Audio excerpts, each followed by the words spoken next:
बारे में वो देखा था क्योंकि तो संतरा बॉडी जो सीट होती है तो मैंने देखा था भाई तुमने वो उस सेक्शन में का कंडीशन ही है दो बार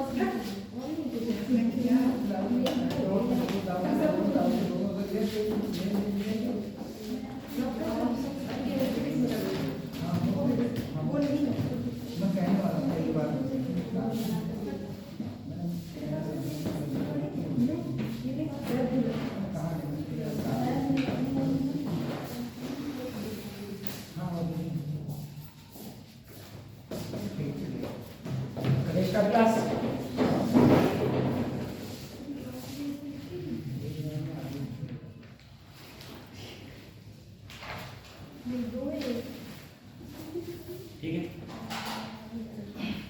देखो आज बच्चे कम हैं आज ठंडे नहीं सर कल तो इससे ज्यादा थी ना सर केमिस्ट्री थी ना केमिस्ट्री में से कल क्लास थी इस चक्कर से कल क्लास में आज केमिस्ट्री थी ना केमिस्ट्री बच्चे नहीं आते सर समझ में तो जाता है हम लोग बात करते हैं। अच्छा देखो मैंने तुमसे कहा कि एक क्वेश्चन इससे आता ही आता है, ठीक है। कल मैंने बोला था एक क्वेश्चन इससे आता ही आता है। हम लोग बात करेंगे डायमैग्नेटिक पैरामैग्नेटिक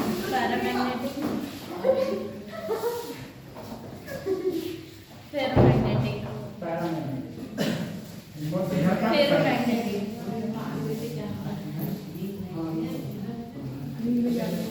ठीक है। एक क्वेश्चन इससे आएगा। आज इसका मैंने जो कल लिखा है ना उसके बारे में थोड़ा बताऊंगा, उसके बाद में थोड़ा इसका और बताऊंगा, उसके बाद में ऐसे जैसे लूप चलेगा, फिर ये चैप्टर खत्म हो जाएगा।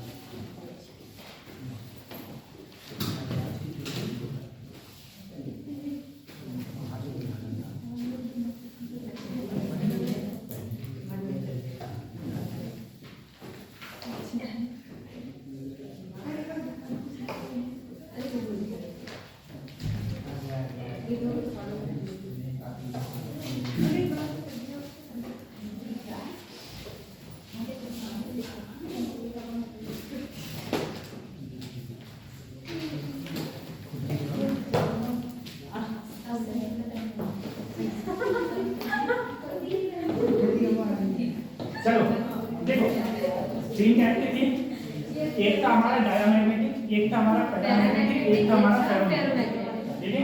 ये मैग्नेटिक। Yes sir. अब अगर इसमें बात करी जाए, बताओ हमें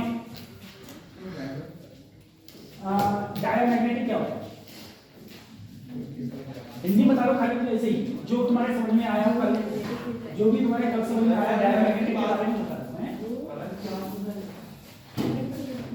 मास उठा के बताओ क्या क्या बोलना चाह रहे हो? सर मैं कह रहा हूं इसमें करंट पास हो जाए। करंट पास हो जाए नहीं, तो कंडक्टर होते हैं, इसमें करंट पास हो जाए वो क्या होते हैं? कंडक्टर, ठीक है। इसमें करंट फ्लो होता है हमें कंडक्टर बोलते हैं। तो डायमैग्नेटिक का अगर मैं बात करूं आपसे, डायमैग्नेटिक का मतलब ये होता है जो किसी भी मैग्नेटिक फील्ड में रखने पर, मैग्नेटिक फील्ड में रखने पर क्या होते हैं? रिपेल करते हैं, उन्हें हम बोलते हैं डायमैग्नेटिक। पैरामैग्नेटिक क्या होते हैं? अट्रैक्ट करते हैं, ठीक है, लेकिन स्लाइटली अट्रैक्ट करते हैं, स्लाइटली मतलब कम मात्रा में अट्रैक्ट करते हैं। फेरो ये होते हैं वो स्ट्रांगली अधिक मात्रा में अट्रैक्ट करते हैं फेरोमैग्नेटिक।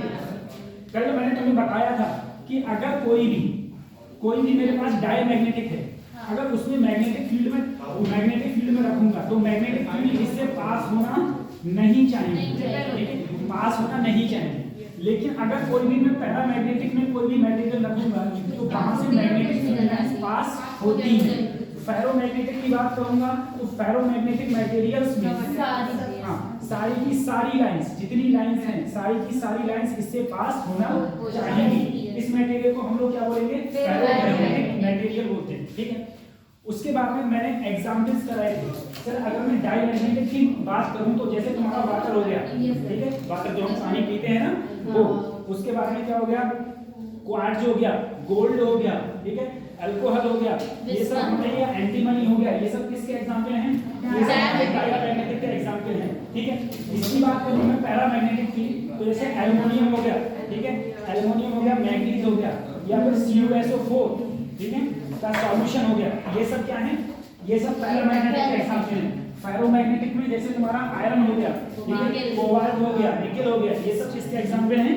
फेरोमैग्नेटिक के। या फिर उनके एलॉय, एलॉय मतलब जिनसे वो मिलकर बने हैं, उनको हम लोग क्या बोलते हैं? एलॉय बोलते हैं। वो कौन से एग्जांपल हैं? वो हमारे फेरोमैग्नेटिक मटेरियल के एग्जांपल हैं। ठीक है, कुछ चीजें मैंने और भी बताई थी उनको आपके लिए, जैसे अगर मैंने कहा था परमिटिविटी, ठीक है, परमिएबिलिटी, एक होता है ससेप्टिबिलिटी, एक होता है परमिएबिलिटी। अगर परमिएबिलिटी को हम लोगों ने म्यू कहा था, ये सबसे ज्यादा इंपॉर्टेंट होता है। जो परमिएबिलिटी डाया की होती है वो 0 से तो ज्यादा होती है, लेकिन 1 से कम होती है। यहाँ पर जो परमिएबिलिटी होती है वो 1 से तो ज्यादा होती है, लेकिन 1 से थोड़ी सी ज्यादा होती है, और थोड़ी सी ज्यादा।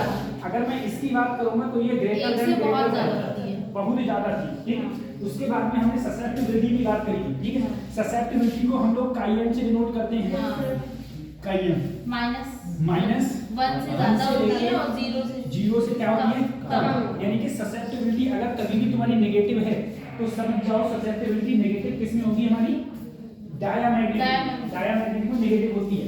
उसके बाद में अगर मैं लोग पैरामैग्नेटिक की बात करूं तो पैरामैग्नेटिक में सर ये 0 से तो ज्यादा होती है, मगर 1 से थोड़ी कम। ठीक है, 0 से ज्यादा होती है, लेकिन 0 से तो ज्यादा होती है, लेकिन 0 से बहुत कम ज्यादा होती है, बहुत कम ज्यादा होती है। अगर मैं फेरोमैग्नेटिक की बात करूं तो काइएन होगा। ठीक है, अगर मैं यहाँ बात करूं तो ये जो काइएन था वो ग्रेटर देन 1 होता है, यानी कि 1 से बहुत ही ज्यादा होता है। ठीक है, वो डाया था, ये पैरा था, ये फेरो था। तो ये दो चीजें हैं वो तुम्हें बहुत ही ज्यादा ही याद करना है। ठीक है, उसके बाद में मैंने लास्ट में जो लिखवाया था टेम्परेचर के ऊपर भी मैंने कहा था, टेम्परेचर की हम और बात करेंगे। उसके बाद मैंने मैग्नेटिक मोमेंट की भी बात करी थी। मैग्नेटिक मोमेंट में क्या था बताओ? मैग्नेटिक मोमेंट 0 होता था, इसका स्टेबल होता था, इसका मोर देन स्टेबल। ठीक है, ये भी तुमको एक याद करना है, ये भी। ठीक है, उसके बाद अगर हम लोग अगले उसी में देखो, इसी लाइन में अगर हम लोग अगले बात करें, अगर हम लोग कर्व की बात करें, ठीक है, हाँ हम लोग अब बात करते हैं कर्व।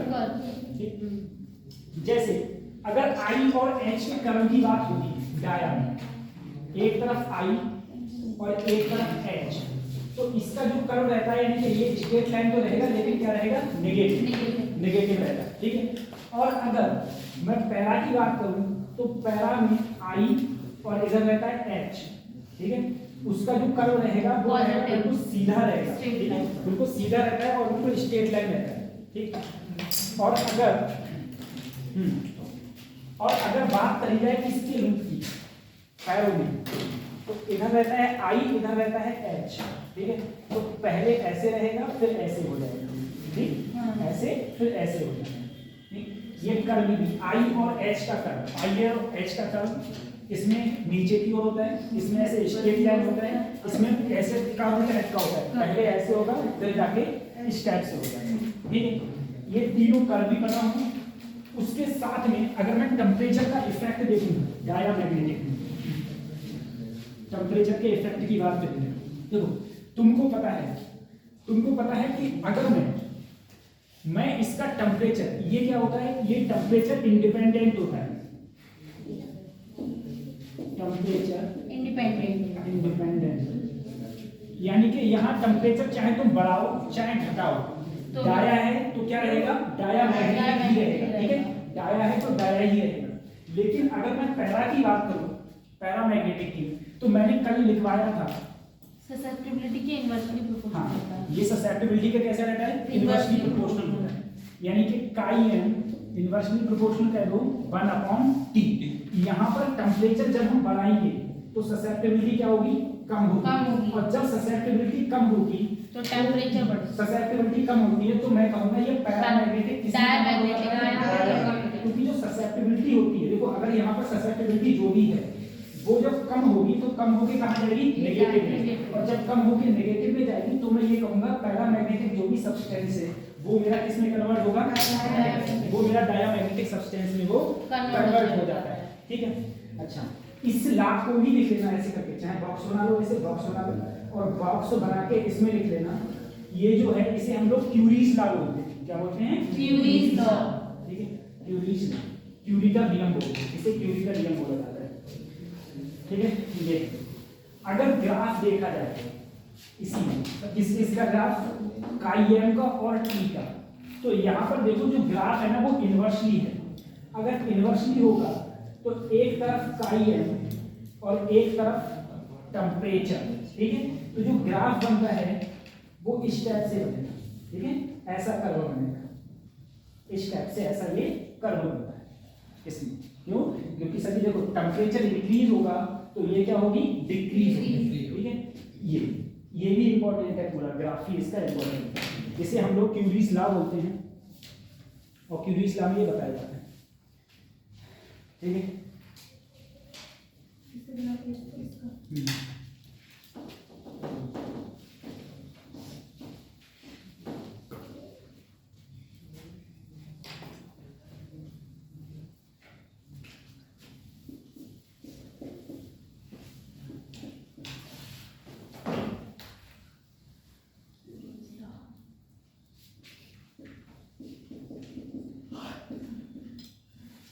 ठीक है,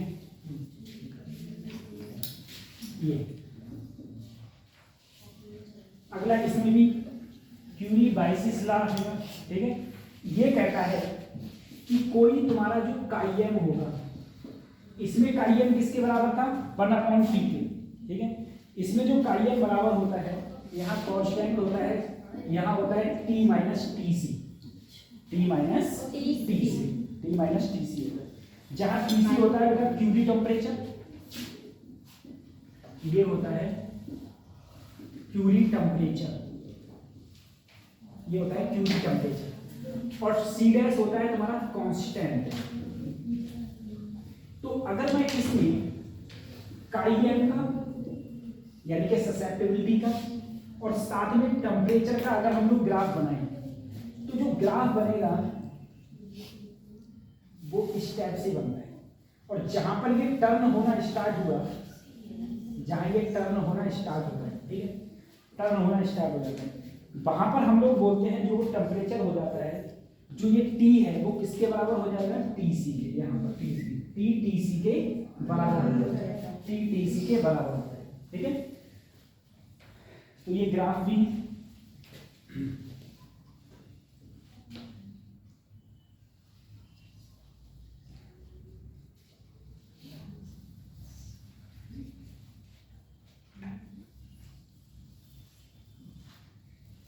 ठीक है, बस इतना यहाँ पर इसमें उतारना था। इतने में से तुम्हारा जो मैंने ये ग्राफ बनवाया है तुम्हें चार तीनों का, उनमें से एक क्वेश्चन पूछेगा, उसमें से एक क्वेश्चन पूछेगा।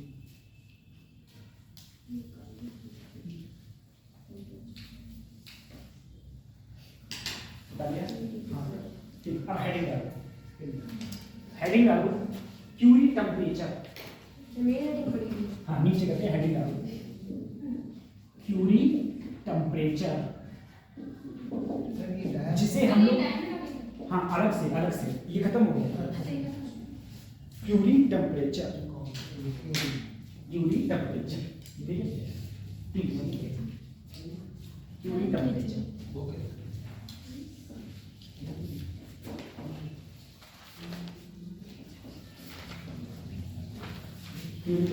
डाल दिया?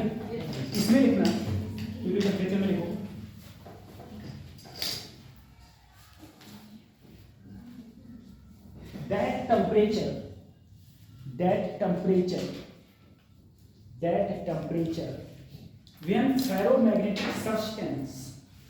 that temperature when ferromagnetic substance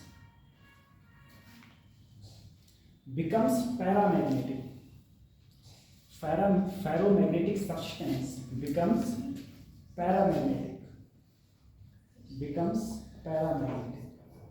called Curie temperature,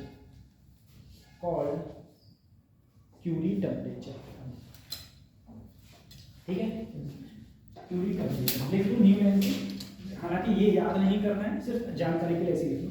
कि at 1000 degree centigrade, at 1000 degree centigrade, 1000 degree centigrade, 1000 degree centigrade, iron becomes iron becomes paramagnetic, यानी कि आयरन का क्यूबिक टेम्परेचर कितना है 1000 डिग्री सेंटीग्रेड, ठीक है, आयरन 1000 पर हो जाता है। और 760 degree centigrade for steel, 760 degree centigrade for steel, steel का 760 डिग्री सेंटीग्रेड हो जाता है, ठीक है, 760 डिग्री सेंटीग्रेड स्टील का हो जाता है।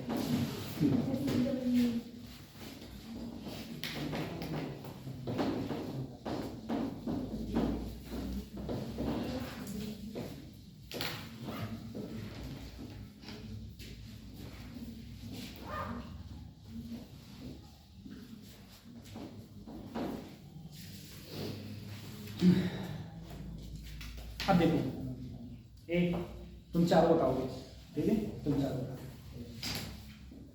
आई एच, ये ग्राफ किसका है? सॉरी आई एच को ये ऐसे नहीं, आई एच का ऐसे ग्राफ नहीं, ऐसे ग्राफ, ये किसका है? ये किसका है? पैरा है। ये किसका है? डाया का है, ठीक है। मैंने किसी डायामैग्नेटिक मटेरियल का टेम्परेचर बढ़ाया, तो टेम्परेचर बढ़ाने पर ससेप्टिबिलिटी क्या होगी? कम होगी। ससेप्टिबिलिटी कम होगी तो वो जो पैरामैग्नेटिक है वो किस में कन्वर्ट होगा? Paramagnetic diamagnetic. और बताओ डायामैग्नेटिक को अगर मैं टेम्परेचर बढ़ाऊंगा तो क्या होगा? डायामैग्नेटिक ही रहेगा, ठीक है, डाया का कुछ नहीं होने वाला, डाया है तो डाया में डाया ही रहेगा, ठीक। दूसरी चीज, अब मैं अगर तुमसे ससेप्टिबिलिटी के बारे में पूछूं, ठीक है, बताओ ससेप्टिबिलिटी किसकी नेगेटिव होती है? नेगेटिव किसकी होती है? बताओ चाहो, नेगेटिव किसकी होती है? तो सबसे कम पैरा की होती है, वो डाया की, पैरा की। मैंने कहा अगर मैंने कोई ससेप्टिबिलिटी तुम्हें दी, ससेप्टिबिलिटी है 0.35, बताओ किसकी है ससेप्टिबिलिटी? किसकी होगी? डाया की, पैरामैग्नेटिक की, पैरा 0 से ज्यादा पैरा की। अगर मैंने माइनस कर दिया, अब ये डाया है, अब ये डाया है, मैंने कह दिया बताओ 250, ठीक। मैंने कह दिया बताओ म्यू की वैल्यू जो है वो तुम्हारी 0.35, बताओ किसके लिए? डायामैग्नेटिक नहीं, हाँ सही है, डायामैग्नेटिक। और अब अगर ये लिख दिया, अब ये तो पैरामैग्नेटिक, ठीक, और अब कर दिया फेरोमैग्नेटिक हो गया, ठीक है। अब फेरोमैग्नेटिक मटेरियल ये होगा, तो इसके बारे में क्वेश्चन पूछ रहा था, इसके बारे में क्वेश्चन पूछ रहा था, ठीक है। और ज्यादा करेगा तो तुमसे ग्राफ पूछ लेगा, ग्राफ पूछ लेगा कि बताओ कि ग्राफ तुम्हारा जैसे इधर लिख दिया उसने, मैंने अभी लिखा था काइएन और इधर क्या लिख दिया टेम्परेचर, ठीक है। फेरो का कहेगा तो तुम ऐसे बनाओगे, ऐसे बनाओगे। फेरो के बाद में इससे पहले क्या था? पैरा का कहेगा तो तुम ऐसे बनाओगे, ठीक है। फेरो का फार्मूला क्या होता है? फेरो में काइएन का, फेरो में अगर हम लोग देखेंगे काइएन बराबर C' माइनस TC क्या है? क्यूबिक टेम्परेचर, T वो टेम्परेचर जो तुम दे रहे हो, ठीक है। अगर ये था फेरो के लिए, और अगर मैं पैरा के लिए बोलूं तो काइएन होगा 1/T, ठीक है, 1/T। अभी तुम्हारा ग्राफ ऐसे बना, ठीक है। और उस पे तो कोई इफेक्ट पड़ने का ही नहीं होगा, उस पर कोई इफेक्ट नहीं पड़ेगा। ये सारे क्वेश्चंस इसी में से तुमसे क्वेश्चंस उठा लिए जाएंगे और इसी में से क्वेश्चन तुमसे पूछे जाएंगे, ठीक है।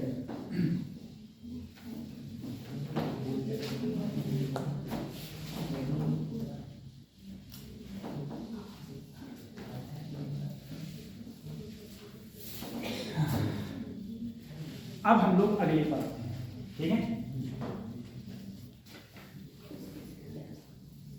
ये तुम्हारे 12th के कोर्स में नहीं,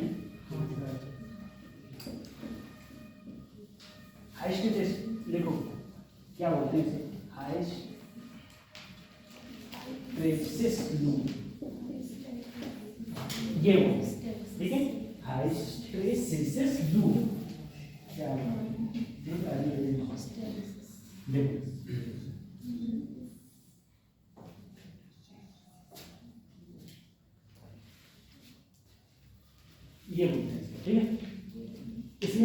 लिखो तभी अपन पूरा समझाता है और बताता है क्या क्या इसमें होता है, कैसे क्या है।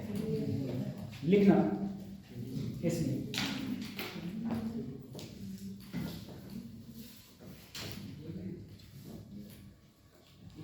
लिखना the phenomena of the phenomena of the phenomena of the lagging of magnetic induction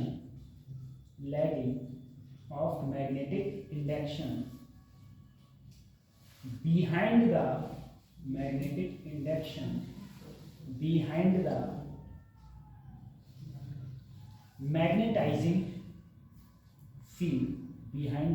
magnetizing field is called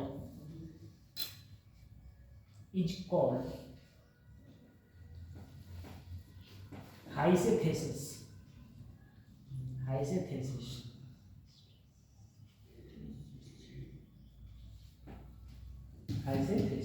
ठीक, उसके बाद में न्यू लाइन से लिखना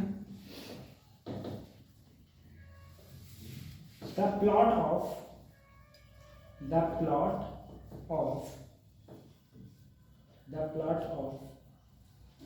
intensity of magnetization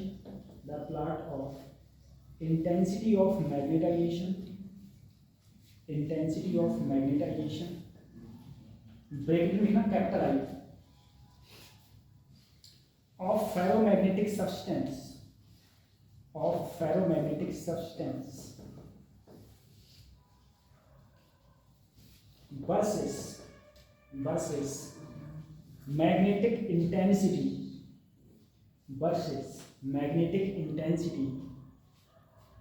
capital H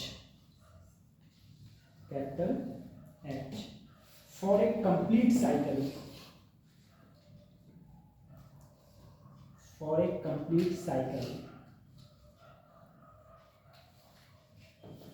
of magnetization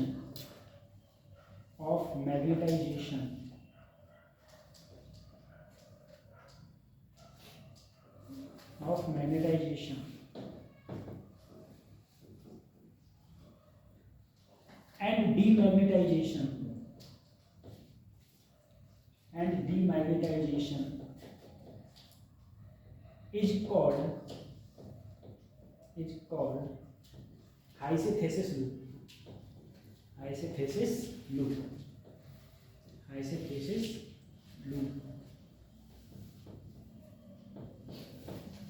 आपको तो कितने नंबर थे, कितने परसेंटेज थे? 74 हैं, कम कैसे लेगी? हमारा ये बहुत अच्छा है। तुम्हारी कितनी थी? 70।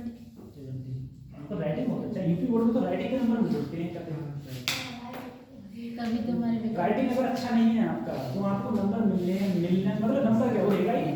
हाँ, ये राइटिंग से बहुत जल्दी राइटिंग पर बहुत इफेक्ट पड़ता है। अगर राइटिंग अच्छा है तो नंबर अच्छे मिलेंगे।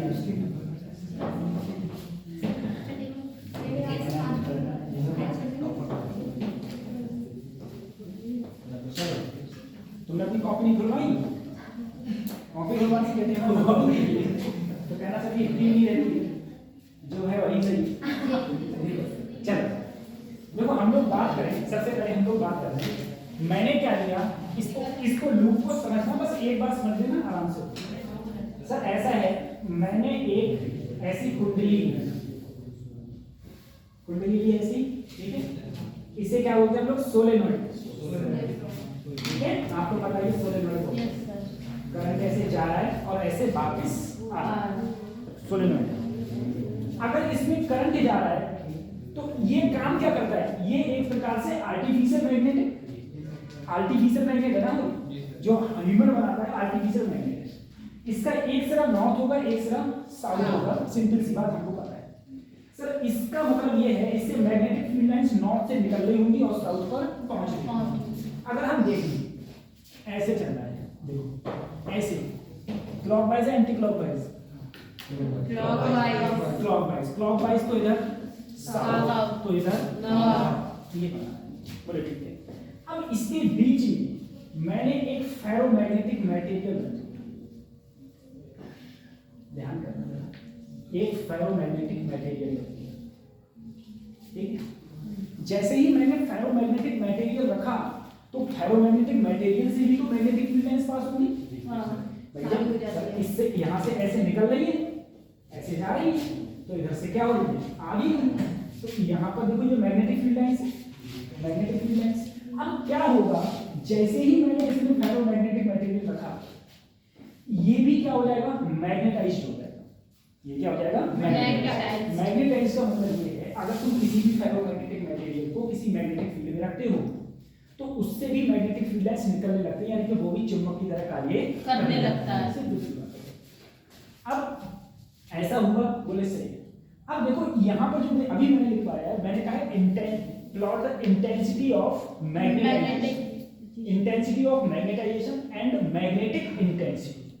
इंटेंसिटी ऑफ मैग्नेटाइजेशन का मतलब ये हो गया कि यहाँ पर जो मैंने ये मैग्नेट रखी हुई है ना, ये मैग्नेट है, ये इसकी कितनी इंटेंसिटी है जो इसे क्या कर दे, मैग्नेटाइज कर दे, आई से डिनोट करेंगे। और इंटेंसिटी ऑफ मैग्नेटाइज्ड ना, ये दूसरा क्या है, मैग्नेटिक इंटेंसिटी, ठीक है। तो इससे जब मैग्नेटाइज हो जाएगा, जब ये मैग्नेटाइज हो जाएगा तो इसकी कितनी इंटेंसिटी होगी जिससे कि इससे मैग्नेटिक फील्ड लाइंस बाहर निकले। अब भी पल्ले नहीं पड़ा, फिर से देखो, ऐसा है, अगर मैं ग्राफ बनाऊंगी इसका, सिर्फ इसका पूरा खेला ग्राफ का है। एक तरफ मैंने ले लिया I और एक तरफ ले लिया मैंने H। I तुम्हें पता है, I होता है इंटेंसिटी ऑफ मैग्नेटाइजेशन, ठीक है, और H है तुम्हारा मैग्नेटिक इंटेंसिटी। ये है मैग्नेटिक इंटेंसिटी, ये है इंटेंसिटी ऑफ मैग्नेटाइजेशन। अब जरा सोचना sir, intensity of magnetization and magnetic intensity दोनों का मतलब है। सबसे पहले इंटेंसिटी ऑफ मैग्नेटाइजेशन का मतलब ये है, जैसे अगर कोई भी बंदा है, ठीक है, वो कहीं जैसे मान लो वो दस संगत में पड़ता है, तो कुछ होते हैं कि वो रह रहे हैं उनके साथ ही, लेकिन वो इफेक्ट नहीं पड़ रहा है, ठीक है, जल्दी पड़ जा रहा है, ठीक है। तो जिस पर जल्दी पड़ जा रहा है, इसका मतलब उस जो दूसरी सोसाइटी थी उसने बहुत जल्दी ही उसकी इंटेंसिटी क्या थी, बहुत ही ज्यादा, ठीक है। और उसके बाद में जब उसको गलत प्रभाव पड़ गया, अब ये सोसाइटी उससे दूर भी होगी, तब भी क्या है, तब भी उससे कुछ ना कुछ तो इंटेंसिटी निकल रही है, बेकार वाली इंटेंसिटी निकल रही है। ऐसे ही मैंने तुमसे बोला कि पहले मेरे पास सोलेनॉइड था, उस सोलेनॉइड में मैंने मटेरियल रख दिया, सोलेनॉइड में जैसे ही करंट फ्लो किया तो इसमें मैग्नेट, ये आर्टिफिशियल मैग्नेट की तरह काम करने लगा ये सोलेनॉइड, इससे मैग्नेटिक फील्ड लाइंस निकली, वो मैग्नेटिक फील्ड लाइंस इससे भी पास हुई, इससे पास होने के बाद भी फिर मैंने क्या किया, जब मैंने करंट को खत्म कर दिया, करंट को बंद कर दिया, मतलब जब मैंने करंट को बंद कर दिया तो मैंने देखा कि इससे अब भी मैग्नेटिक फील्ड लाइंस इससे निकल रही है, क्योंकि ये भी मैग्नेटाइज्ड हो चुका है, ठीक है।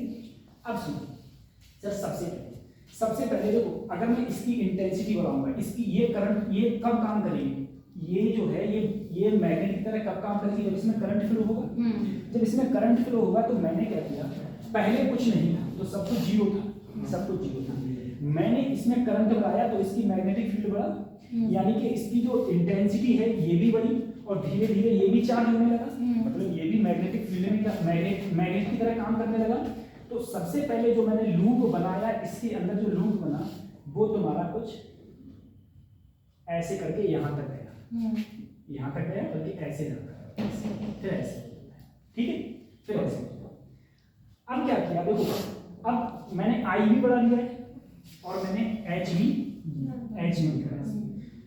अब क्या हुआ, धीरे धीरे मैंने देखा कि जब मैं H को धीरे धीरे जीरो करता आया, H को धीरे धीरे जीरो किया, जब H को मैंने धीरे धीरे जीरो किया तो मैंने देखा कि जब मैंने H को जीरो किया तो H तो जीरो हो गया लेकिन I जीरो नहीं हुआ, I जीरो नहीं हुआ, ये यहाँ पर आया।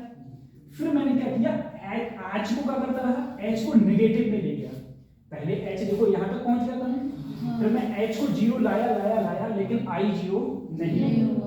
फिर मैंने कहा अब क्या करूं, फिर मैं H को नेगेटिव करा, जब मैं H को जब मैं नेगेटिव करता रहा तो ये ऐसे गया, यहां जाके क्या हुआ, जाके जीरो। जब h इतना हो गया तब मेरी इंटेंसिटी क्या हुई इसकी, जीरो।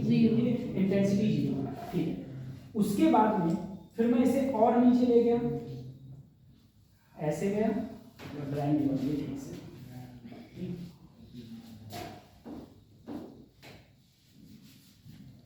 तो अच्छे से ड्राइंग बनते हैं ना।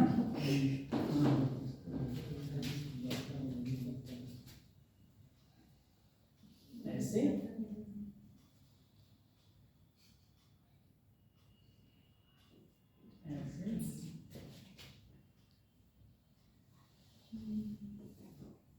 ये कैसे करते हैं? सर आपकी कला अच्छी नहीं हैं? सही बात है।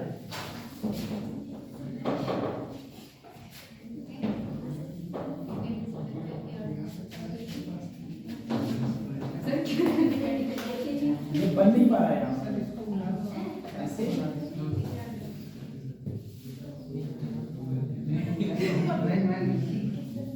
तब भी खराब हो जाएगा थोड़ा। सही है, ठीक है। जब मैं इधर ले गया इसको नीचे ले गया, ठीक है। अब मैं इसको और भी h को कम करता रहा, तो ये यहाँ पर आ गया। फिर मैंने h को फिर से बढ़ाना स्टार्ट किया, फिर वो यहाँ पर जाके फिर से यहाँ पर जाके मिला, ठीक है। अब इसमें याद रखना, इसमें एक रिटेंटिविटी होती है और एक कोरेटिविटी होती है, ठीक है। ये होती है रिटेंटिविटी और इसे हम बोलते हैं कोरेटिविटी, ठीक। एक बार ये वाला बताओ, ये फिगर बनाओ, थोड़ा लिखो, फिर दोबारा कर सकते हैं।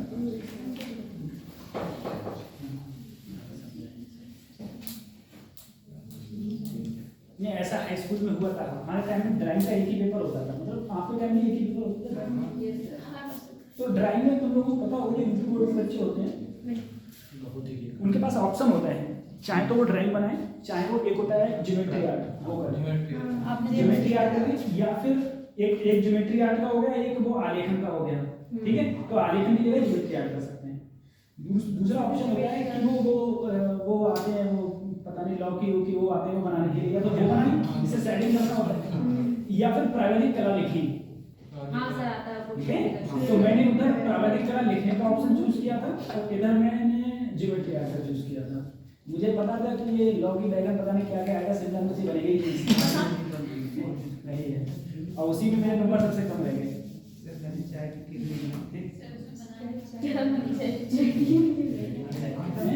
केतली बनाई, अपन को तो मेरे समझ में आया क्या करना है, इसमें क्या नहीं करना।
तुम दोबारा समझो इस चीज को।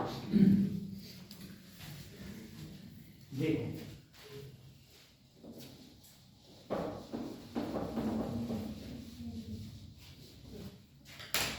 सर ऐसा है, मेरे पास एक सोलेनोइड है,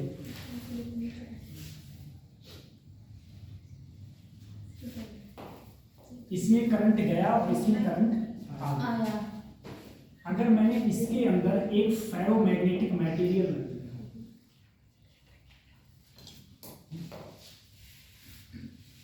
उस फेरोमैग्नेटिक मटेरियल का तुम बोले सर इधर साउथ पोल और इधर नॉर्थ पोल, अगर करंट फ्लो नहीं हो रहा है, ठीक है, करंट फ्लो नहीं हो रहा है तो इसको मैग्नेटाइज करने की इंटेंसिटी इसके पास नहीं है, नहीं, क्योंकि मैग्नेटिक फील्ड ही नहीं है।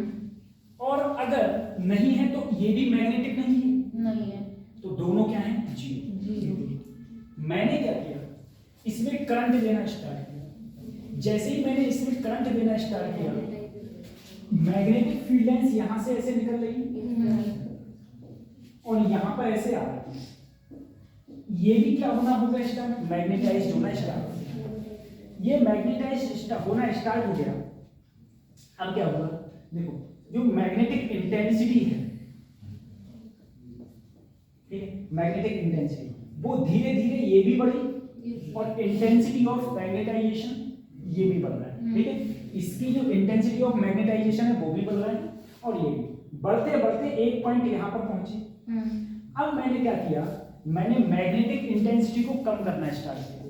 जब मैंने मैग्नेटिक इंटेंसिटी को कम करना स्टार्ट किया, मैं धीरे धीरे कम करता रहा, तो मैंने देखा ये वापस अपने पाथ पर आ ही नहीं रहा है।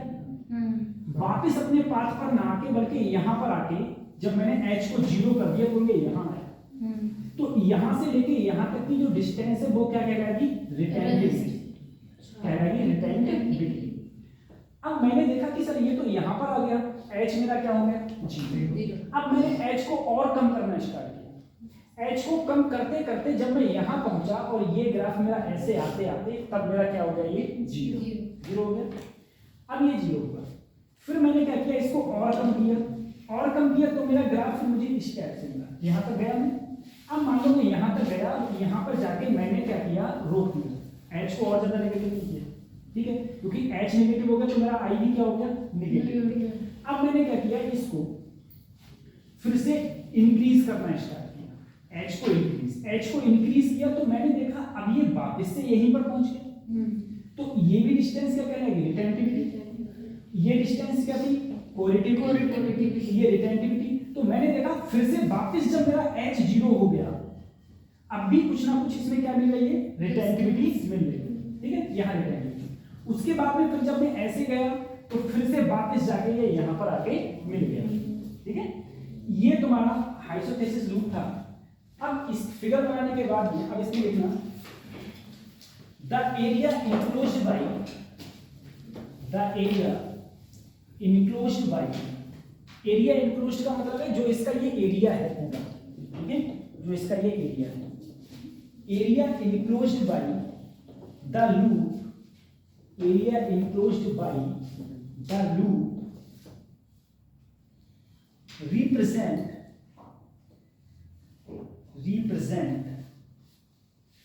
loss of energy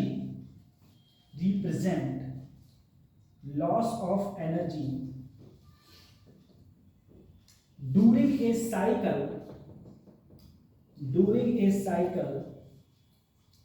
of magnetization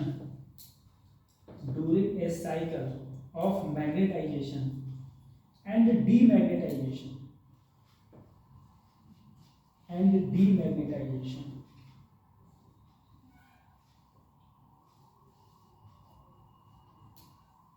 ठीक है। फिर लाइन से लिखना unit of area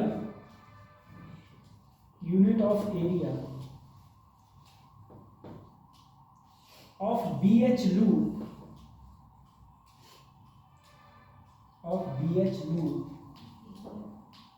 is equal to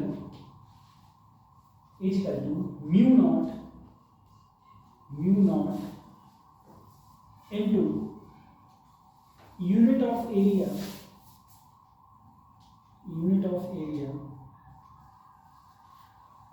of IH loop, unit of area of IH loop.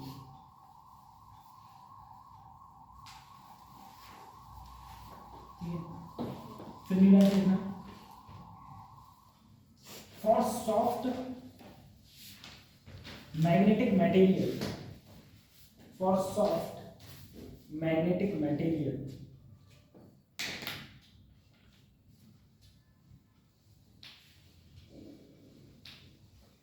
retentivity and coercitivity, retentivity and coercitivity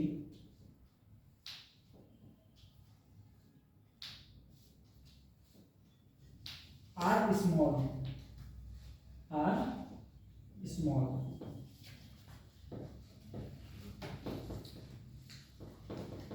फिर न्यू लाइन से लिखना, for hard material, for hard material, retentivity and coercitivity, retentivity and coercitivity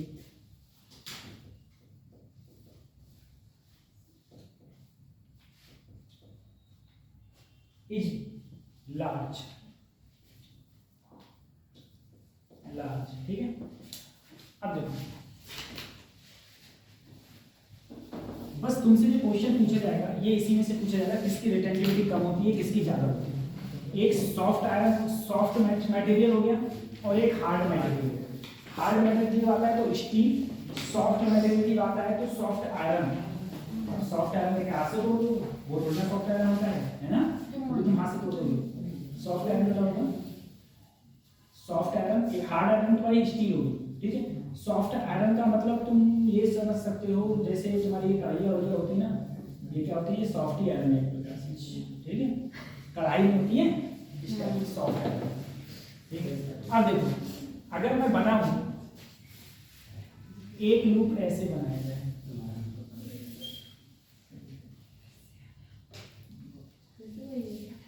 नहीं, एक loop ऐसे बनाया गया है,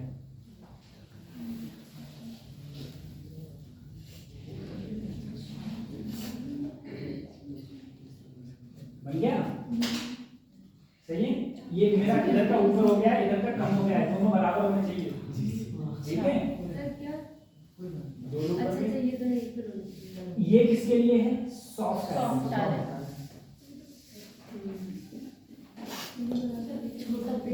soft iron, soft iron का मतलब क्या हो गया, सॉफ्ट मटेरियल। ये किसके लिए है, स्टील के लिए, या फिर हार्ड मटेरियल, ठीक है। तो हार्ड मटेरियल के लिए देखो रिटेंटिविटी भी ज्यादा है और कोएक्टिविटी भी ज्यादा है। सॉफ्ट के लिए देखोगे तो ये क्या है, कम है, ये भी कम है और ये भी क्या है, कम। किसके कंपेयर में, हार्ड मटेरियल, हार्ड मटेरियल के कंपेयर में ये होता है, ठीक है। बस एक ये होता है, ये होता है, ठीक है। इससे ज्यादा पूछा नहीं जाता, फिर भी मैंने थोड़ा लिखवा दिया, लास्ट टाइम तो मैं पढ़ाया भी नहीं।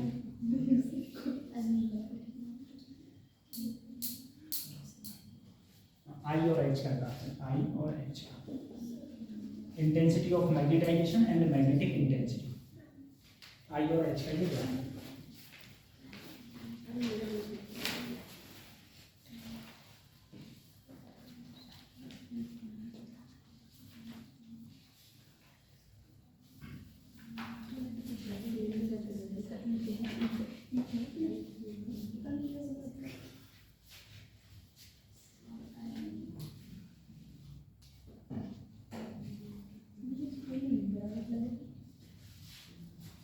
एक बराबर नहीं है, ये पतला है, देखो ये पतला है, अपनी कॉपी में मतलब हमसे भी घाट रहा है, ये पतला है, ठीक, ये वाला बड़ा है।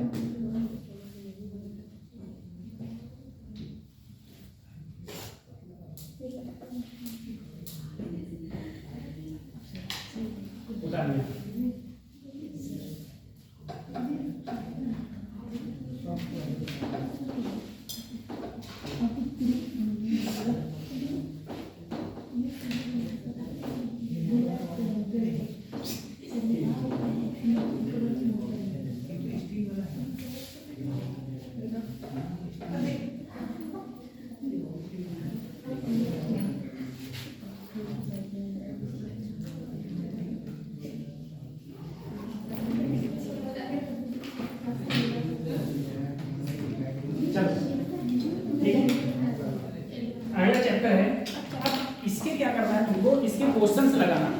है, पहले पूरा पढ़ना, उसके बाद में क्वेश्चन लगाना, फिर देखना कौन से क्वेश्चन तुमसे हो पा रहे हैं और कौन से क्वेश्चन नहीं हो पा रहे। जो नहीं हो पा रहे कौन से मुझे ना आपको बता दें।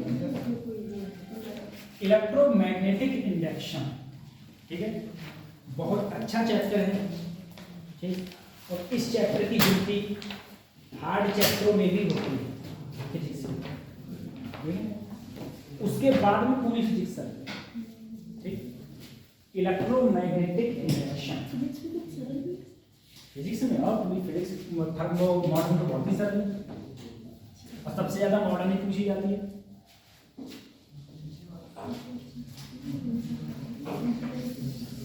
इलेक्ट्रोमैग्नेटिक इंडक्शन, इसमें सबसे पहले हेडिंग पड़ेगा मैग्नेटिक फ्लक्स।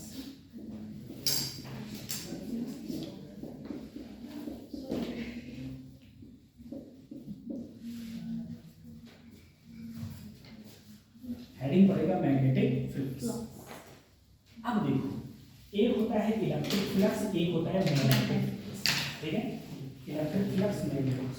और बेटा जब से ये चैप्टर आया ना, तब से हमारी जिंदगी में क्रांति आ गई, ठीक है, मतलब पहले इसके आने से ही बिजली आई, डायनेमो बने, मोटर बनी, वो सब इसके आने पे ही बनी, इलेक्ट्रोमैग्नेटिक इंडक्शन पे, ठीक है।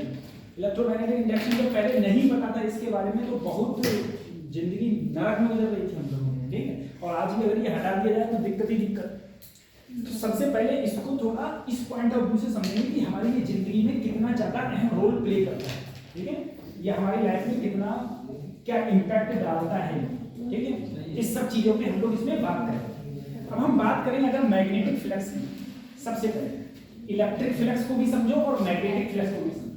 तो ऐसा होता है, अगर कहीं भी मैग्नेटिक फील्ड लाइंस हो, मैग्नेटिक फील्ड लाइंस, कहीं भी मैग्नेटिक फील्ड लाइंस, ये मैग्नेटिक फील्ड लाइंस अगर किसी एरिया से पास होगी, जिस एरिया से पास होगी उसे हम बोलेंगे magnetic flux.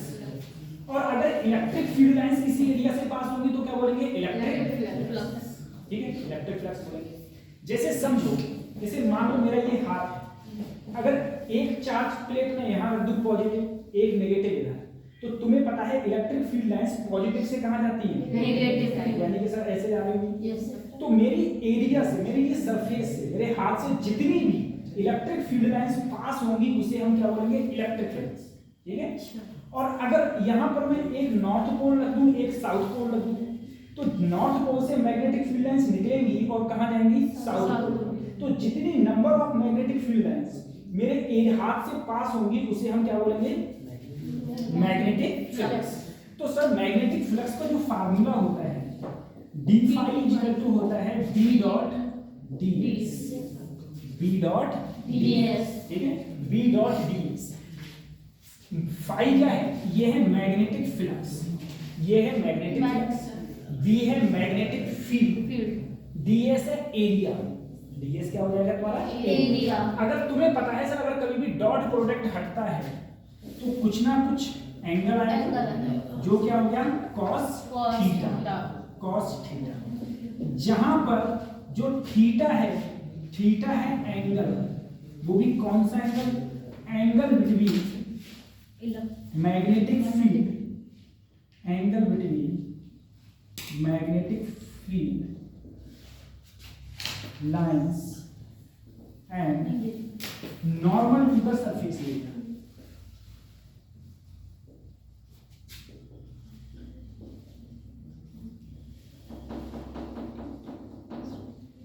And normal to the surface area. अपन के नहीं समझ में आया। अब एक बात समझो, जैसे मान लो ये अपन के पास क्या है, कॉपी, ठीक है। अब सर यहां से मैग्नेटिक फील्ड लाइंस ऐसे आ, नॉर्थ पोल इधर है, साउथ पोल, ठीक है, मैग्नेटिक फील्ड लाइंस ऐसे आ, इससे पास हो रही है। मैं कहूं sir cos theta, sir b तो मुझे पता चल गया magnetic field lines, ds s हो गया इसका एरिया, तो इसका ये एरिया है, ये एरिया हो गया। जो थीटा है ना, वो एंगल कौन सा होगा, तो देखो मैग्नेटिक फील्ड लाइंस ऐसे जा रही है और इस सरफेस का नॉर्मल का मतलब है लंब, परपेंडिकुलर, वो भी इधर ही होगा। इधर ही। तो दोनों के बीच में एंगल कितना हो गया? 0 डिग्री। Zero। देखो मैग्नेटिक फील्ड लाइंस भी ऐसे गई, ऐसे, और इसका नॉर्मल भी ऐसे, तो दोनों के बीच में एंगल क्या हो गया? 0। ठीक है।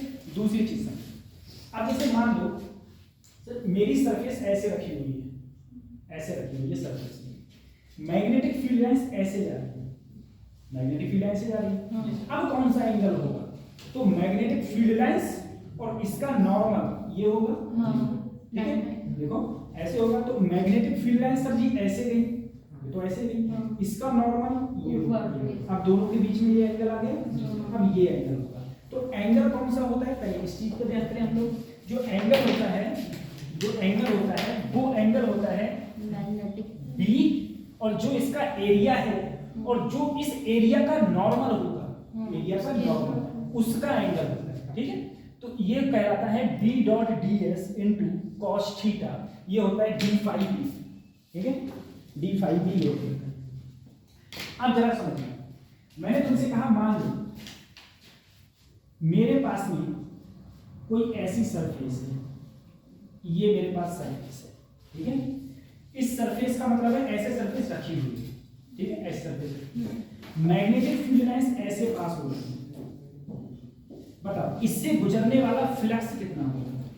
ठीक है, तो फिर देखो सर अगर ये ऐसे रखा हुआ, मतलब ऐसे रखा हुआ है, इसका नॉर्मल ऊपर होगा और मैग्नेटिक फील्ड लाइंस ऐसे जाती है, तो इसका नॉर्मल तो सर ऊपर हो गया, यही तो हो गया। मैग्नेटिक फील्ड लाइंस इधर जा रही है, दोनों के बीच में एंगल क्या होगा? 90। जैसे ही 90 डिग्री हुआ, phi equal to B dot, अगर पूरे का एरिया में एस माने, ठीक है, एंगल हो गया 90 और cos 90 हम लोगों को अच्छे से पता होता है, यानी कि सर मेरा मैग्नेटिक फ्लक्स ही क्या हो गया? 0। दूसरी चीज, अगर मैंने तुमसे ऐसे कहा कि मान लो अब मेरी कोई चीज एक ऐसी रखी हुई है,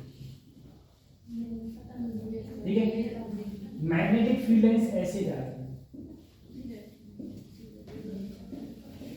ठीक है, तो कोई चीज अगर ऐसे रखी हुई है, मैग्नेटिक फील्ड लाइंस इधर जा रही है, तो इसका नॉर्मल भी मतलब इधर ही होगा, नॉर्मल भी इधर होगा, तो दोनों के बीच में एंगल ही क्या हो गया? 0। एंगल 0 हो गया, तो जो मैग्नेटिक फ्लक्स होगा फाई इक्वल टू बी और इसका एरिया एस। ठीक है, इस पूरे का एरिया है, तो phi equal to B into S होगा। ठीक है, ये हो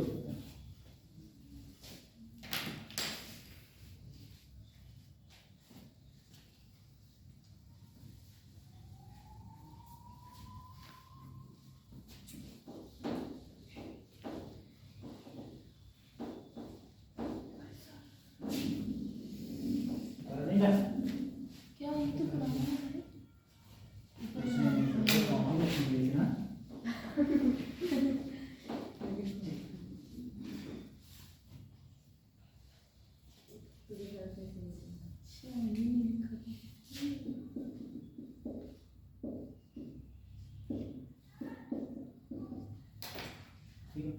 इसकी यूनिट होती है वेबर।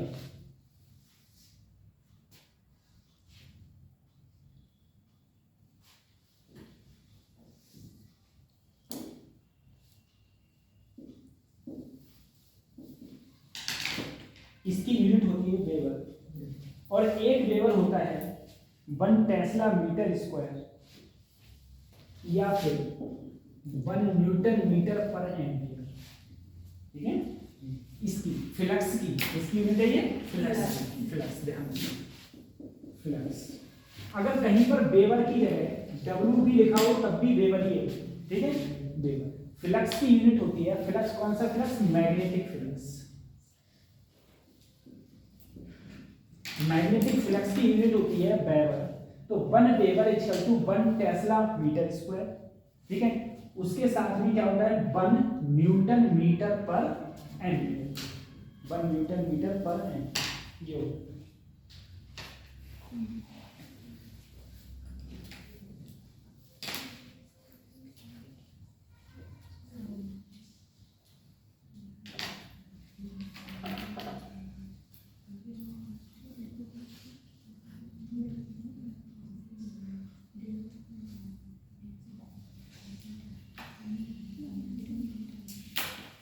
आप जरा सोचो, मुझे एक बार बताओ, एक कोई छोटी चीज है वो किसी मैग्नेटिक फील्ड में रहती है, एक कोई बड़ी चीज है वो मैग्नेटिक फील्ड में रहती है, बताओ किससे मैग्नेटिक फील्ड लाइंस ज्यादा गुजर रही होगी? छोटी और बड़ी वाली से। बड़ी वाली। उसका एरिया ज्यादा नहीं होगा? हाँ। ज्यादा होगा उसका एरिया। अब दूसरी चीज सोचो, अच्छा कितनी मैग्नेटिक फील्ड लाइंस गुजर रही होंगी ये डिपेंड करेगा कि वो किस एंगल पर रखी है, ठीक है? जिस एंगल पर रखी है उस पर भी वो डिपेंड करता है। न्यू लाइन से लिखो, बहुत इंपॉर्टेंट है, ठीक है? Faraday's law, Faraday's law,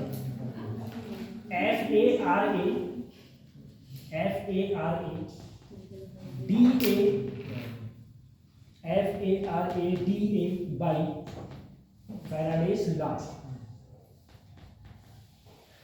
heading डालना Faraday's first law, Faraday's first law, Faraday's law के बाद में हेडिंग डालना Faraday's first law।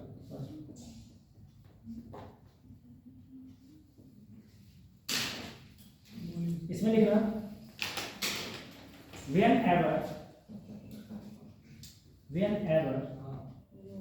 the amount of magnetic flux, whenever the amount of magnetic flux, the amount of magnetic flux linked with a circuit, linked with a circuit changes an EMF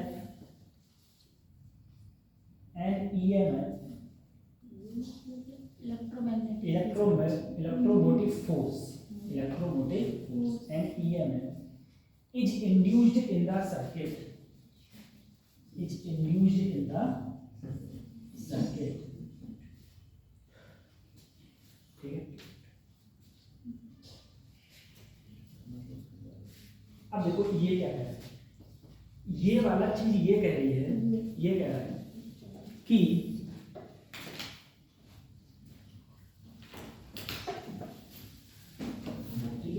पतली को जाइए sir, ये कह रहा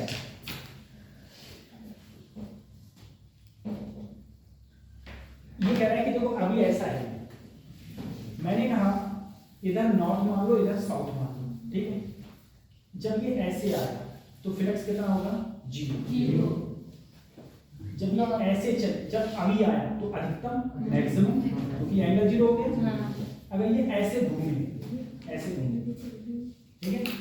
minimum अधिकतम, तो इससे ये क्या होगा? ये चेंज होगा, ये क्या होगा? ये चेंज होगा। अगर किसी भी चीज के अंदर मैग्नेटिक फ्लक्स चेंज होगा,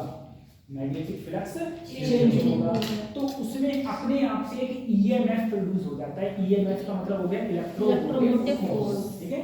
अगर कोई भी चीज ऐसे चेंज होगी तो उसके अंदर ईएमएफ प्रोड्यूस हो जाएगा, यानी कि इलेक्ट्रोमोटिव फोर्स प्रोड्यूस हो जाएगा, ठीक है?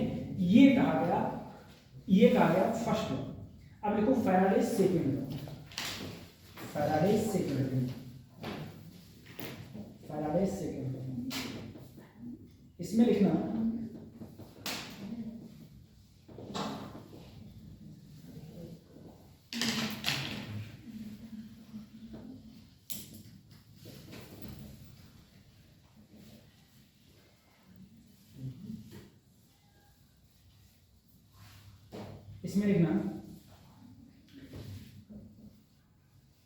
the magnitude of induced EMF, in the circuit, the magnitude of induced EMF in the circuit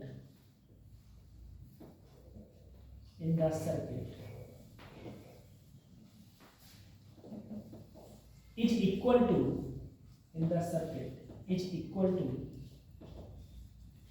the rate of change of magnetic flux, the rate of change of magnetic flux through the circuit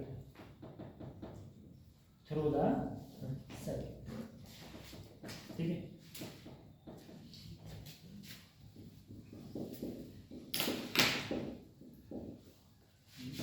लिखना E equal to minus D phi B over D phi B over D ठीक है। E equal to minus D phi B over मतलब बटे D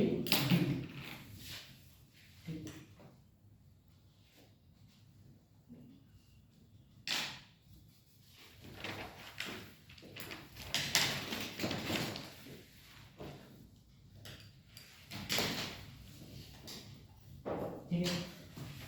उसके बाद में बात करेंगे हम लोग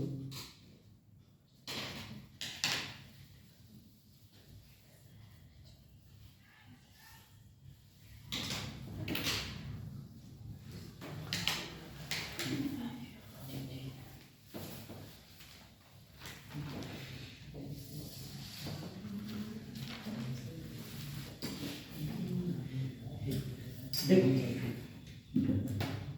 अगर हम लोग इसमें बात करें देखो एक एक कली से अब मैं थोड़ा आपको बता दूं कि रियलिटी में ऐसा क्या होता है और कैसे हमारा काम करता है। ठीक है, एक बार ध्यान से देखो तहुर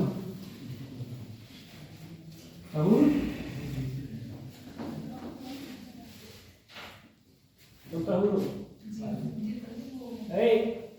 महाराज बामिक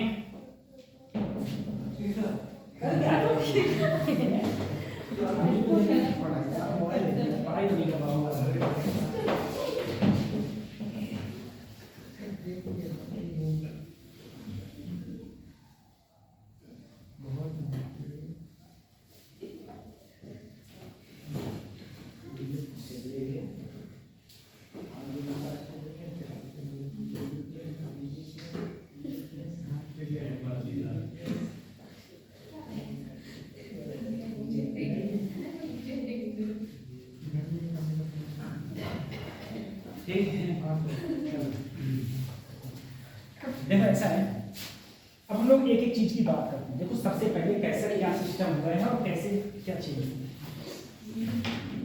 हम लोग देखो तुम लोगों ने कभी वो देखा है जनरेटर क्या काम करता है? काम क्या करता है? करंट देता है, जो भी करंट समय रहता है हम लोग को लेते हैं। अब इसका पूरा प्रोसेस जो ये बनता कैसे है उस चीज पर ध्यान देखो बेटा। उसमें ऐसा होता है कि उसमें जो तुम्हारा डायनेमो होता है उसे डायनेमो बोलते हैं, ठीक है। उसके आगे जो डायनेमो लगा होता है और जो पीछे जो काम करता है ना, जो पूरा इंजन जिसमें डीजल पड़ता है, डीजल पड़ने के बाद तो हम लोग चलाते हैं उसे बटन से चलाते हैं, तो वो क्या काम करता है उसमें जो डायनेमो होता है डायनेमो को चलाने का काम करता है। उसमें जो कॉइल होती है उस कॉइल को चलाता है। अब देखो ये कॉइल है, ठीक है, ये कॉइल इधर नॉर्थ रखा है, इधर साउथ है, तो मैग्नेटिक फील्ड तो है, मैग्नेटिक फील्ड है। मुझे बताओ अगर ये मैंने डायनेमो मेरा जनरेटर बंद है, डायनेमो ऐसे रुक गया है, रुका है, कोई दिक्कत नहीं। इससे मान लो 10,000 मैग्नेटिक फील्ड लाइंस पास हो रही है, अब रुका हुआ है, पास तो हो रही है, क्या चेंज हो रही है? नहीं, रुका हुआ है। 10,000 है तो 10,000 ही पास होगी, ठीक है, चेंज नहीं होगी, कोई बात नहीं। अगर चेंज नहीं होगी तो ईएमएफ नहीं होगा, क्योंकि ईएमएफ होता है d∅v over dt। Magnetic field lines time के साथ चेंज होती है। अब क्या किया मैंने, जनरेटर चला दिया, मतलब वो इंजन चला दिया, जो भी इंजन होता है चला दिया, जनरेटर होता है, ठीक है। अब वो क्या हुआ, ये ऐसे घूमने लगा, ये ऐसे घूमने लगा, घूम रहा है। अभी क्या है, जीरो अधिकता, जीरो अधिकता, ऐसे तो हो रहा है। अब क्या हो रहा है, अब सब चीज चेंज हो रही है। अब मैग्नेटिक फील्ड लाइंस चेंज, क्योंकि अभी मैग्नेटिक फील्ड लाइन जीरो है, अब मैग्नेटिक फील्ड लाइंस क्या होगी, मैक्सिमम, फिर जीरो होगी तो चेंज हो रही है। अगर चेंज हुई तो क्या प्रोड्यूस हुआ, ईएमएफ। अब सर ईएमएफ कैसे प्रोड्यूस हुआ, जरा इस चीज को समझना। ऐसा होता है जो भी तुम्हारे पास में, हमारे पास जो भी कॉइल होती है, ठीक है, ऐसी कोई कॉइल है, इस कॉइल है, जब भी कॉइल नहीं आ रहा है, तो जब भी कॉइल, ये कोई कॉइल है तुम्हारी, अब जरा सोचना सर, अगर ये कॉइल है, अब ये क्या कर रही है, ये घूम रही है सर, ये घूम रही है, ये घूम रही है। अब जरा सोचना, ये वायर की बनी हुई है, इससे फ्लक्स क्या हो रहा है, चेंज। जब फ्लक्स चेंज हो रहा है तो इसमें एक ईएमएफ प्रोड्यूस हो रहा है। ईएमएफ किसका काम करता है, वोल्टेज पोटेंशियल डिफरेंस का, पोटेंशियल डिफरेंस। जैसे ही इसमें पोटेंशियल डिफरेंस हुआ, इसके अंदर क्या थी, ये तो कंडक्टर का बना हुआ है, कंडक्टर में क्या है, इलेक्ट्रॉन, क्या है, इलेक्ट्रॉन। और इलेक्ट्रॉन हमेशा कहां आते हैं, पॉजिटिव। इलेक्ट्रॉनों पर फोर्स लगा, जिसे बोलते हैं इलेक्ट्रोमोटिव फोर्स, जिसे ई बोलते हैं, ठीक है। फोर्स लगा और इलेक्ट्रॉन भागे, और जैसे ही इलेक्ट्रॉन भागे वायर में क्या फ्लो हो गया, करंट, ठीक है। और वो करंट हमने प्राप्त किया, वो करंट हमने यहां से प्राप्त। तो ध्यान रखना, करंट कब प्रोड्यूस होगा, करंट तब प्रोड्यूस होगा जब ईएमएफ प्रोड्यूस होगा। ईएमएफ कब प्रोड्यूस होगा, जब मैग्नेटिक फ्लक्स चेंज होगा, मैग्नेटिक फ्लक्स चेंज होगा। अगर मैग्नेटिक फ्लक्स चेंज नहीं होगा तो करंट, मैग्नेटिक फ्लक्स चेंज नहीं होगा तो ईएमएफ नहीं होगा, ईएमएफ नहीं होगा तो करंट। इसमें अगले लिखना, rate of change of magnetic flux,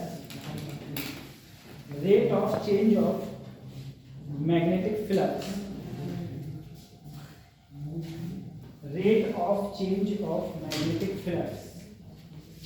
अगर हम लोग इसे लिखना चाहें तो ऐसे भी लिख सकते हैं, phi2 minus phi1 upon T2 minus T, ठीक। देखो d phi over dt है, इसको हम लोग ऐसे भी लिख सकते हैं, न्यू लाइन से लिखना, हाँ बराबर, ये देखो d phi2 minus phi1 upon T2 minus T, new line से लिखना।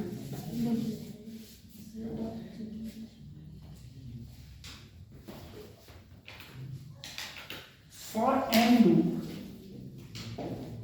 यदि एन लूप तो E इक्वल टू होता है minus N D phi over D, minus N D phi over D. हाँ, अगर एन लूप, एक लूप के लिए वो था, एक लूप के लिए क्या था, minus D phi over D. अगर एन लूप होंगे तो एन लूप के लिए हो जाएगा minus D phi D over D, ठीक है। फिर लगाना इंड्यूस्ड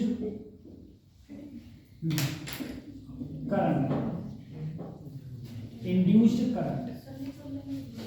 देखो ये तो हमारा क्या था, इंड्यूस्ड ईएमएफ था, इलेक्ट्रोमोटिव फोर्स था। अगर कभी भी करंट की बात आएगी, आई की बात, तो आई होता है ई अपॉन आर। मैंने कहा ये पोटेंशियल की तरह काम करेगा, तो आई बराबर, वैसे क्या होता है, B upon R sir, B upon R. लेकिन यहाँ क्या होगा, ई अपॉन आर, इंड्यूस्ड आ गया तो E upon R. Sir E की वैल्यू जो मैंने दे रखी है यहाँ पर, minus N D phi B over D T upon क्या हो गया, आर। तो आई का जो फार्मूला आया वो आया minus N upon R D phi B over D T, ठीक है। जहां एन क्या है, नंबर ऑफ टर्म्स, अगर नंबर ऑफ टर्म्स ज्यादा होंगे तो तुम्हारा ये होगा।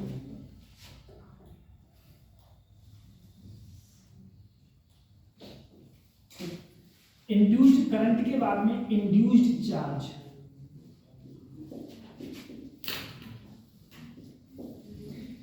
देखो डी क्यू इक्वल टू होता है sir I into D T, D Q equal to I into D T. Sir I जो मेरा दे रखा है minus N upon R D phi B over D T, और यहां भी साथ में डी टी से माइनस का एन अपॉन आर, ये है रेजिस्टेंस, रेजिस्टेंस आर है रेजिस्टेंस, आर रेजिस्टेंस, ठीक है। लूप में जो रेजिस्टेंस है वो है तुम्हारा आर, जो भी लूप में रेजिस्टेंस है वो है तुम्हारा।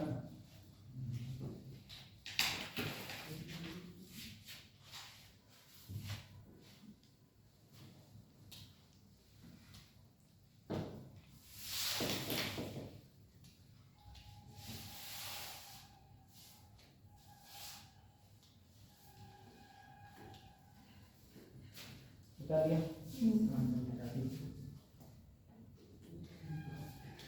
फिर क्वेश्चन लिखना।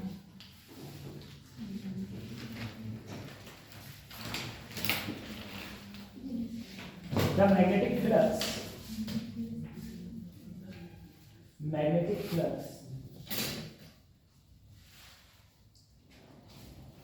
threading threading threading a metal ring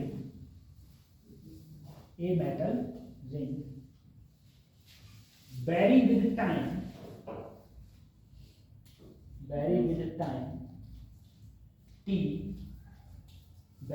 time t according to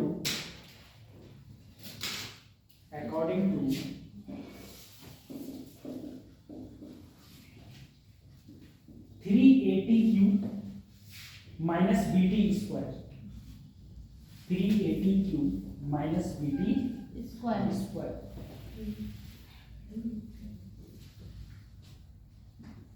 with a is equal to 2 and b is equal to 6 a 2 है और b क्या है इसमें 6 है the resistance of the ring is 3 ohm the resistance of the ring is 3 ohm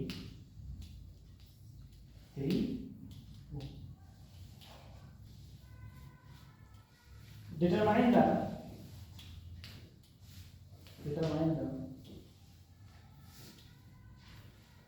induced current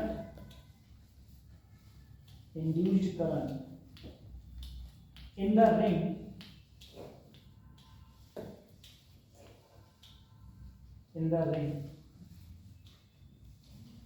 from t is equal to 0 to t is equal to 2 seconds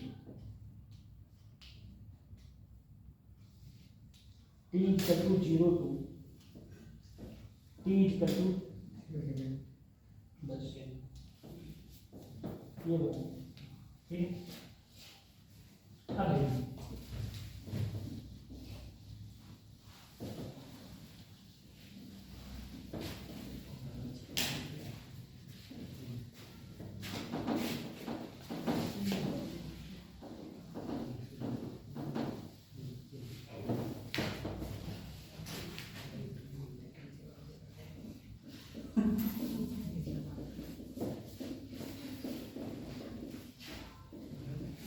ये बताना है ठीक है।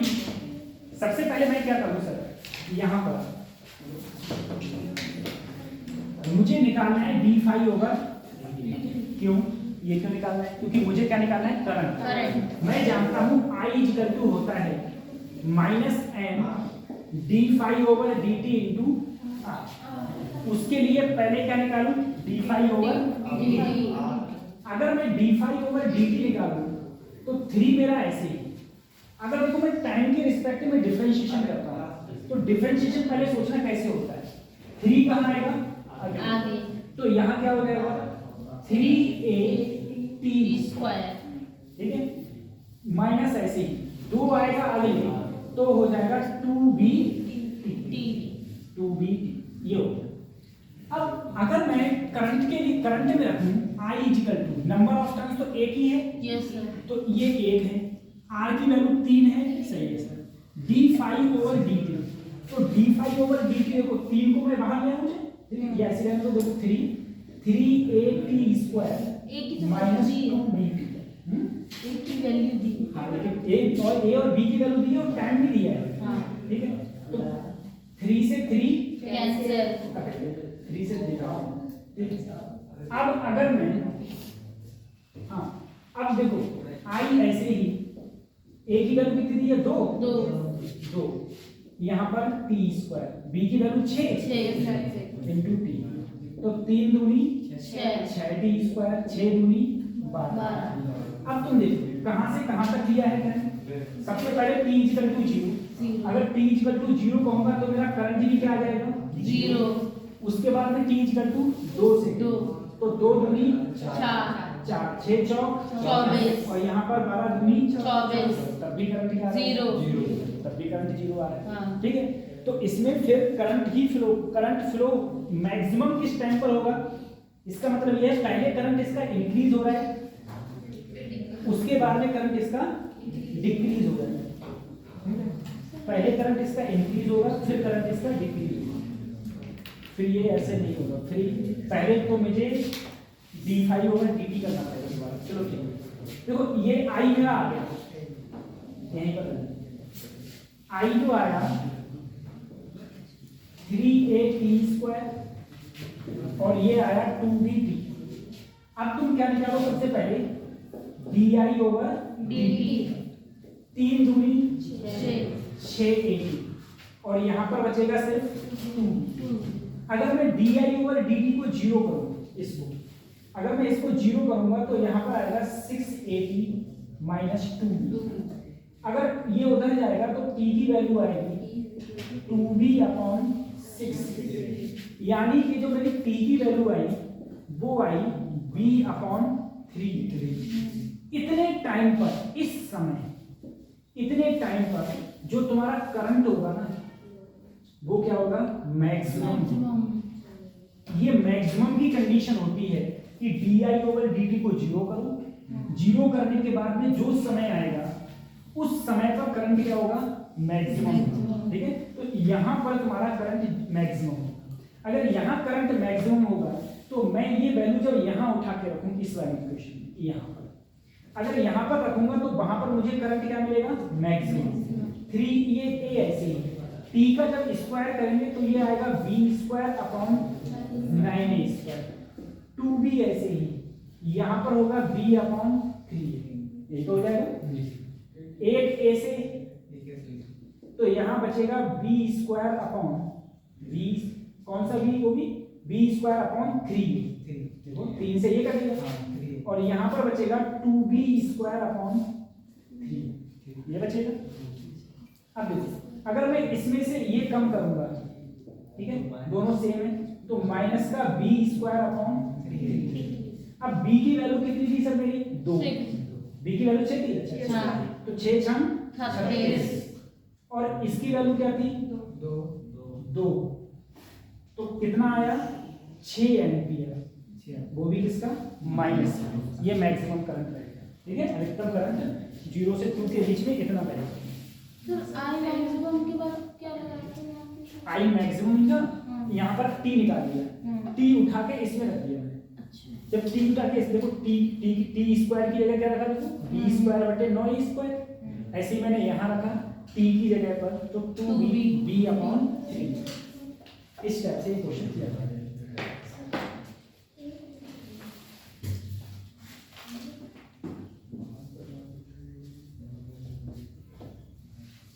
ठीक है, ऐसे क्वेश्चन।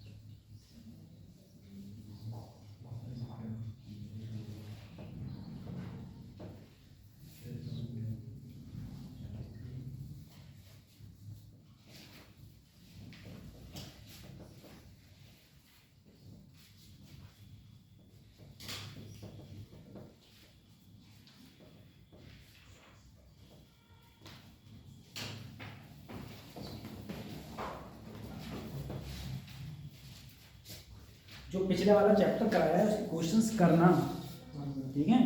और जहाँ तक मैंने कहा क्वेश्चंस जो आते हैं वो डाया पैरा फैरो इंसिडेंट आएगा ही आएगा। ऐसे किसी ग्रुप से कभी क्वेश्चन पूछ लिया तो पूछ लिया, लास्ट टाइम मैंने नहीं करवाया तो लास्ट टाइम क्वेश्चन नहीं आया, ठीक है। ये चीज़ें रहती हैं और जितना मैंने उसमें करवाया है बस उतना ही क्वेश्चन आएगा, उससे बाहर क्वेश्चन भी नहीं बढ़ेगा किसी की बात में, ठीक है, उससे ज़्यादा नहीं बढ़ेगा। देखो अगर आपको डिफरेंशिएशन नहीं आता है, ये वाला जो डिफरेंशिएशन नहीं आता है, तो आज अपने यूट्यूब पे वीडियो डालेगा डिफरेंशिएशन, ठीक है, आज बनी हुई है, तो आप चाहो तो उससे डिफरेंशिएशन देख लेना। और इंटीग्रेशन की पड़ेगी तो डिफरेंशिएशन इंटीग्रेशन उतना सफिशिएंट है, उससे बाहर डिफरेंशिएशन इंटीग्रेशन नहीं जाएगी, ठीक। क्योंकि देखो डिफरेंस इज जो जितना भी मैथमेटिक्स का पार्ट है वो हम लोगों के लिए इसलिए और खतरनाक होता है क्योंकि बायोलॉजी, अब बायोलॉजी रही है, अब तुम्हें पता नहीं है तुम लोगों को जो मैथमेटिक्स का अगर तुम पोर्शन देखोगे उठा के जो 11 जो 12th है, 12th में लगभग 60% से ज्यादा इंटीग्रेशन और डिफरेंशिएशन समाकलन और अवकलन है। 10th तक है ही, अब 10th तक नहीं है लेकिन फिजिक्स में तो है। अब फिजिक्स में है तो क्या करेगा, तो फिर इसीलिए जो बायोलॉजी का बैकग्राउंड का स्टूडेंट होता है उसे काफी दिक्कत होती है इसमें, ये चीज है। तो बिल्कुल सिंपल वे में जहां तक नीट में रिक्वायरमेंट होती है वहां तक नीट के रिक्वायरमेंट के हिसाब से मैंने उसमें बता रखा है वीडियो में मैंने कर रखा है जहां तक नीट की रिक्वायरमेंट है वहां तक के लिए। तो आप लोग उसको एक बार देखो तो और अच्छे से समझेंगे, ठीक है। एक हेडिंग डालो, Lenz law, Lenz law, LENZ, Lenz law.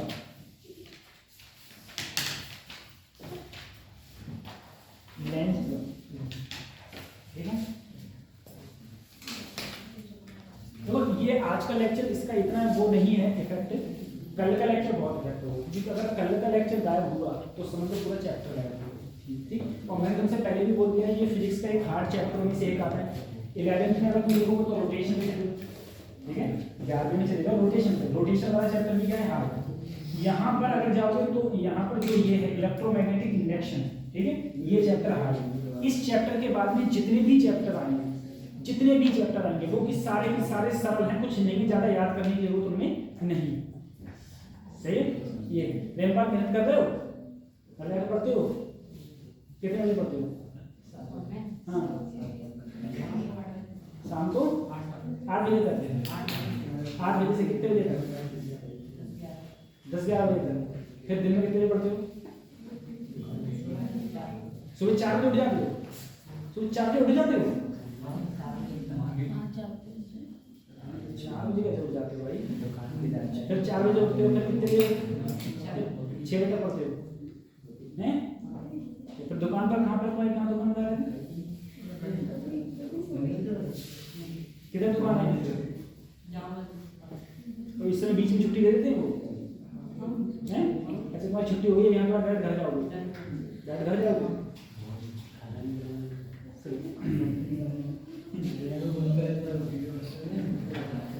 देखो लेंस लॉ,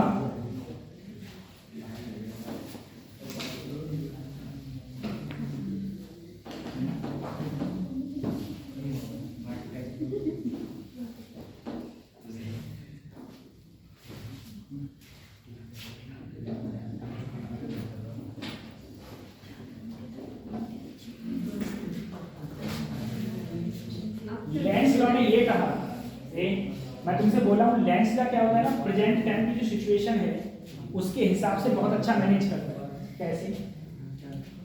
लेंस लॉ का मतलब ये है, लेंस लॉ का मतलब ये है कि जो चीज जिससे उत्पन्न होती है, ठीक है, वो उसी का क्या करती है, विरोध करती है। सिंपल सा है लेंस लॉ ये। अब कैसे? जैसे मान लो यहाँ पर मैंने एक वायर का कोई सर्कुलर वायर ले लिया, ठीक है, सर्कुलर वायर ले लिया। अगर ये सर्कुलर वायर लिया, इधर है मैग्नेट, कोई मैग्नेट है, मैग्नेट का ये सिरा मान लो नॉर्थ और ये मान लो साउथ। जब ये मैग्नेट ऊपर से नीचे आती है, अभी मैग्नेट रुकी हुई है, अब ऊपर से नीचे जब मैग्नेट आएगी तो उससे इससे पास होने वाली मैग्नेटिक फील्ड लाइंस की संख्या बढ़ेगी। मैग्नेटिक फील्ड जैसे जैसे पास आएगी वैसे वैसे मैग्नेटिक फील्ड लाइंस की संख्या बढ़ेगी। अगर मैग्नेटिक फील्ड लाइंस की संख्या बढ़ेगी तो मैग्नेटिक फ्लक्स क्या हो रहा है, चेंज हो रहा है। मैग्नेटिक फील्ड लाइंस क्या हो रही है, चेंज। अगर मैग्नेटिक फील्ड लाइन से चेंज हो रही है तो इस वायर के अंदर ईएमएफ उत्पन्न हो जाएगा, और जैसे ही ईएमएफ उत्पन्न हुआ तो हर वायर के अंदर रेजिस्टेंस होता है, तो इसके अंदर करंट भी फ्लो होगा। और जब करंट फ्लो होगा तो देखो करंट फ्लो होगा कैसा, इसमें करंट फ्लो होगा इधर कैसा, एंटी क्लॉकवाइज। कैसा, एंटी क्लॉकवाइज। ये पास आई तो इसमें करंट फ्लो होगा तो अपने आप चालू नहीं है, क्या हुआ, ऐसे नीचे ये वायर है, ये ऐसे ऊपर से नीचे है, तो मैग्नेटिक फील्ड लाइंस पहले मान लो 50 किलो हो रही थी, फिर 60, फिर 70, इतनी मैग्नेटिक फील्ड लाइंस गुजर रही है। अगर मैग्नेटिक फील्ड लाइंस ज्यादा गुजरेगी, धीरे धीरे पास आ रहा है, मैग्नेटिक फील्ड लाइंस बढ़ रही है। अगर number of magnetic field lines इसके अंदर बढ़ेगी तो हम ये कहेंगे कि इसके अंदर फ्लक्स चेंज हो रहा है, और जब इसके अंदर फ्लक्स चेंज होगा तो इसके अंदर ईएमएफ उत्पन्न होगा, और ईएमएफ उत्पन्न होगा, इसके अंदर वायर के अंदर रेजिस्टेंस है तो वायर के अंदर करंट फ्लो होगा, और करंट हमेशा कैसे फ्लो होगा, जो इसका क्या करे, अपोज। जब ये पास आ रहा है तो इधर एंटी क्लॉकवाइज हो गया, यानी कि इधर क्या हो गया, नॉर्थ, और उस साइड क्या होगा, साउथ। तो बताओ इधर वाला नॉर्थ पोल इस वाले नॉर्थ पोल को क्या करेगा, रिपेल करेगा, रिपेल करेगा, इसको पास नहीं आने देगा। तो देखो ये उत्पन्न किससे हुआ, क्योंकि ये पास आ रहा था, और इसी के पास आने का ये क्या कर रहा है, विरोध कर रहा है, क्या कर रहा है, विरोध। अब क्या हुआ, अब भाई जब ये पास आया, इसने कहा चलो ठीक है भाई तुम पास नहीं आने दे, अपना दूर जा रहा है, ये नॉर्थ ये साउथ, अब ये कहाँ जाने लगा, दूर, ठीक है, अब ये दूर जाने लगा। जैसे ही ये दूर गया, इससे मैग्नेटिक फील्ड लाइंस अब कम होने लगी, मानो 1000, तो जैसे जैसे दूर जा रहा है वैसे वैसे मैग्नेटिक फील्ड लाइंस से क्या हो रही है, कम। जब मैग्नेटिक फील्ड लाइंस कम हुई, इसने अपना स्वभाव ही बदल दिया। अब ये कैसे करंट फ्लो होने लगा, क्लॉकवाइज का मतलब है इधर क्या हो गया, साउथ। अब ये साउथ, ये नॉर्थ, अब ये क्या करेगा, इसे अट्रैक्ट। अब बताओ जब ये पास आ रहा था तो ये पास आने का विरोध कर रहा था, जब ये दूर जा रहा है तो इसके दूर जाने का विरोध कर रहा है, कह रहा है दूर भी मत जाओ, ठीक है, दूर भी मत जाओ। यानी कि जो भी ये काम कर रहा है उसका ये क्या करता है, विरोध करता है, उसका अपोज करता है, ठीक है। यही लॉ कहलाएगा तुम्हारा लेंस लॉ। लेंस लॉ में भी यही बात है, थोड़ा सा देखिए Lenz law.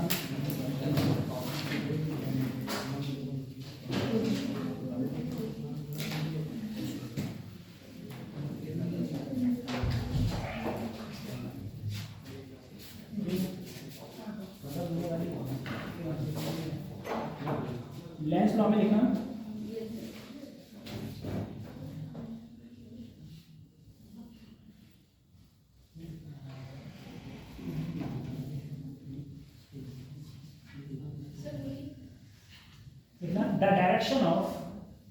the direction of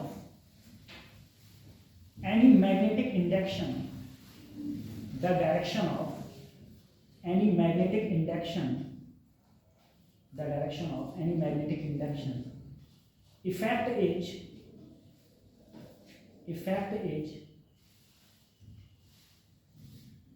such as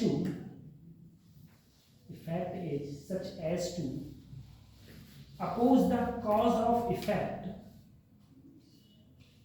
oppose the cause of effect, C-A-U-S-E, cause of effect, cause of effect. New line से लिखना, this law is based